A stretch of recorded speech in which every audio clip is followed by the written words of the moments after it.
Have you ever wondered what the effects of deforestation are around you? Of course, you do know how bad deforestation can be, but have you stopped to look around you and see how much it is affecting you? Today's poem is called Cypress Street and it was written by Todd-Michael St Pierre. The poet tells us how deforestation has led to Cypress Street being more like Lamppost Street. You get the picture.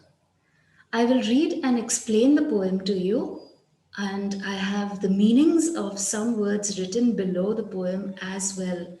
That will help you to understand the poem better. For all those who are new here, I'm Milane from English Made Easy. I'm an English teacher, and this channel is dedicated to creating easy and interesting lessons so that you can improve your English in an enjoyable way. You can learn English with a poem. By listening to it, you can improve your pronunciation, vocabulary, spelling, comprehension, and reading. If you like learning English with a poem, do subscribe to my channel. I have lots of similar lessons for you, and here is a link to some of them. Do check them out when you have time.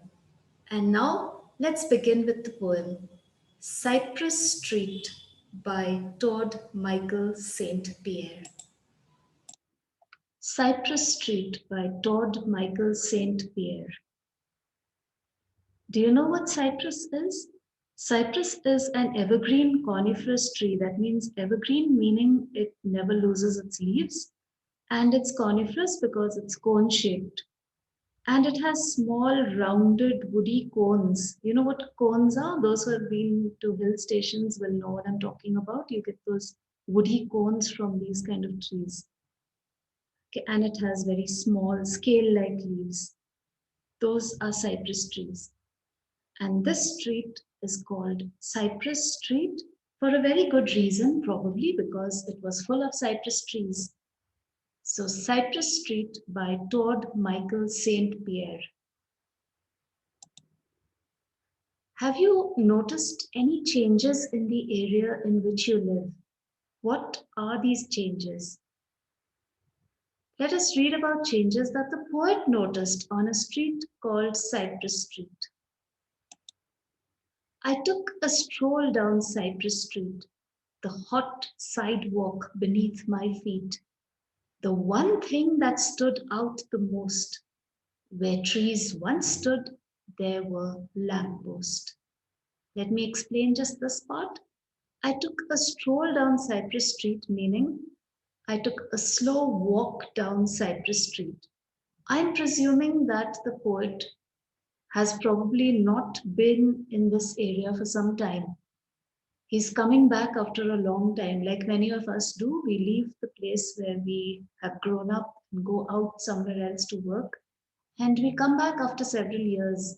So I'm presuming that this is what happened to the poet. He came back after several years and decided to take a stroll, a slow walk down Cypress Street. And now what did he feel? The hot sidewalk beneath his feet, which probably did not exist so many years ago. A sidewalk is a path at the side of the road for people to walk on.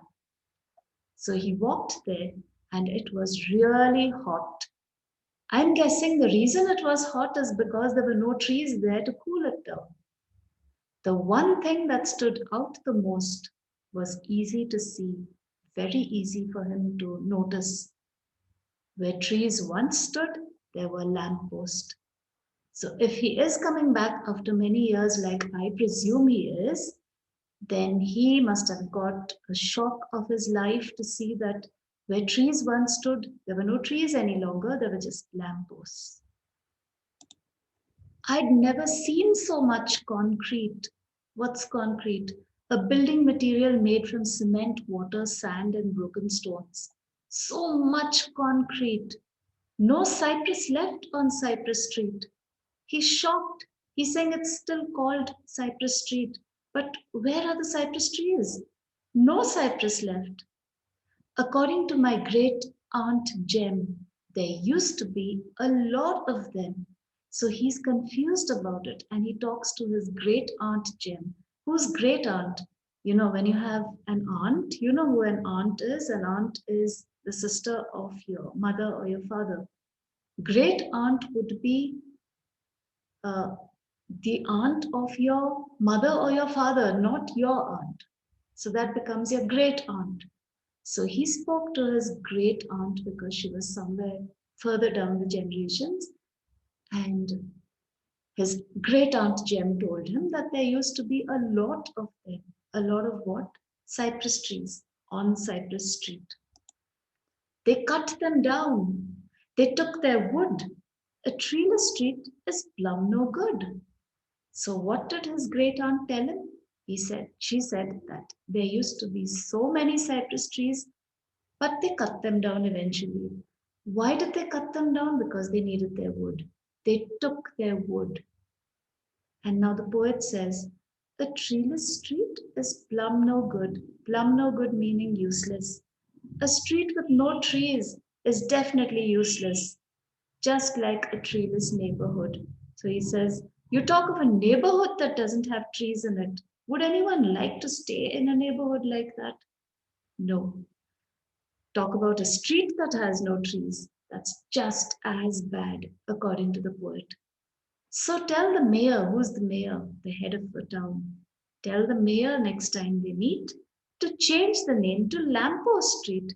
So he says, next time I'll have a town meeting, where all the elders gather together and they suggest improvements, things to do in the town that they can make the town better. Tell the mayor that the first thing he needs to do is change the name of the street. Don't call it Cypress Street when there are no cypress trees around. It would be better if he changed the name to Lamppost Street because what anyone can see on that street is just lamppost, not cypress trees. So now I will go back and read the poem to you one more time without stopping anywhere. I took a stroll down Cypress Street, the hot sidewalk beneath my feet. The one thing that stood out the most, where trees once stood, there were lampposts. I'd never seen so much concrete. No cypress left on Cypress Street. According to my great aunt Jen, there used to be a lot of them. They cut them down. They took their wood. A treeless street is plumb no good, just like a treeless neighborhood. So tell the mayor next time they meet to change the name to Lamppost Street. With that, we've come to the end of the poem. So, how was the poem? If you enjoyed it, do hit that like button and share the lesson with your friends. In the next lesson, I will be doing a summary of the poem. So, let's meet again and watch that one. And as homework, do read the poem at least twice and plant two little saplings of your choice somewhere close by where you can look after them easily. Let's help in the reforestation program. Okay? Bye for now.